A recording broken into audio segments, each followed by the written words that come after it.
Assembly Lok Sabha ఎన్నికల్లో ఓటమి పాలైన వైసీపీకి గుడ్ బై చెప్పే నాయకుల సంఖ్య రోజురోజుకు పెరుగుతోంది. అనేక జిల్లాల్లో ఆ పార్టీ ఖాళీ అయ్యే పరిస్థితి ఏర్పడింది. జగన్ బంధువులు సీనియర్లు సైతం పార్టీని వీడడానికి వెనుకాడట్లేదు. మాజీ మంత్రులు, ఎంపీలు, ఎమ్మెల్సీలు వరుస కట్టి రాజీనామాలు చేస్తున్నారు.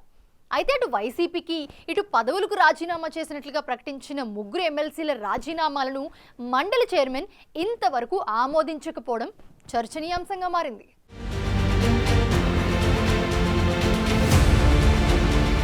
వైసీపీ ప్రభుత్వం అలా గద్దె దిగిందో లేదో ఇలా వలసలు మొదలయ్యాయి. శాసనసభలో వైసీపీకి 11 మంది సభ్యులు మాత్రమే ఉండి ప్రతిపక్షం హోదా కూడా దక్కలేదు. అయితే శాసన మండలిలో ఆ పార్టీకి మంచి మెజార్టీ ఉంది. అయితే ఓటమి తరువాత మండలిలోనూ ఆ పార్టీకి షాక్లు తగులుతున్నాయి. ఎమ్మెల్సీలు పోతుల సునీత, బల్లి కళ్యాణ్ చక్రవర్తి, కర్రి పద్మశ్రీ తమ పదవులకు రాజీనామా చేశారు. పార్టీకి పదవులకు రాజీనామా చేస్తున్నట్లు ప్రకటించారు.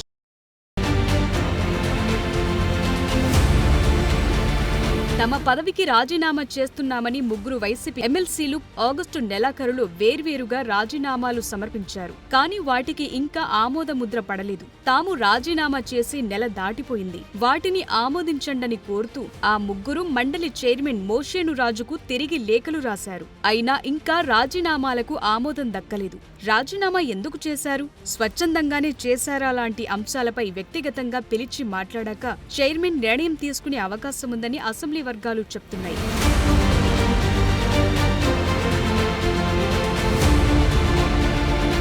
ముగ్గురిలో 2 ఎమ్మెల్సీలు చైర్మన్ను కలిసి తమ రాజీనామాలను సమర్పించడంతో పాటు తాము స్వచ్ఛందంగానే రాజీనామా చేస్తున్నామని, తమపై ఎలాంటి ఒత్తిడి లేదు, ఆమోదించండని అప్పుడే తెలిపారు. అదే విషయాన్ని ప్రస్తావిస్తూ ఆ ఎమ్మెల్సీలు చైర్మన్కు తాజాగా లేఖ పంపారు. తన రాజీనామాను వెంటనే ఆమోదించాలని మండలి చైర్మన్కు ఎమ్మెల్సీ కర్రి పద్మశ్రీ పంపిన లేఖ బహిర్గతమైంది. అందులో నిర్దేశిత ఫార్మాట్లోనే రాజీనామా పత్రాన్ని తాను అందించానని, అప్పుడే తన వివరణ కూడా ఇచ్చానని కర్రి పద్మశ్రీ పేర్కొన్నారు.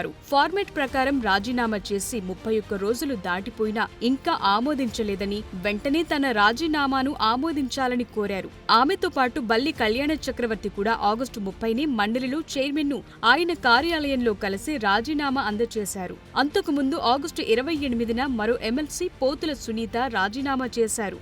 ఆమె రాజీనామా పత్రాన్ని అసెంబ్లీ సెక్రటరీ జనరల్ కార్యాలయంలో సమర్పించారు. కానీ ఇప్పటి వరకు ఈ ముగ్గురి రాజీనామాలకు ఆమోదముద్ర పడలేదు.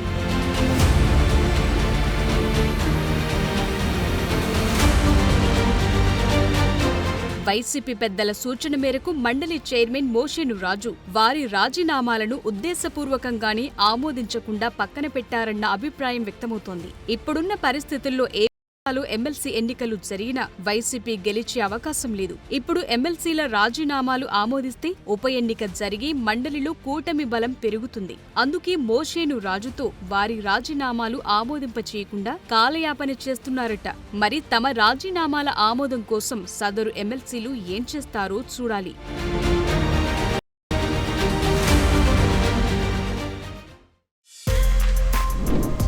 For more videos like this, subscribe Big TV channel.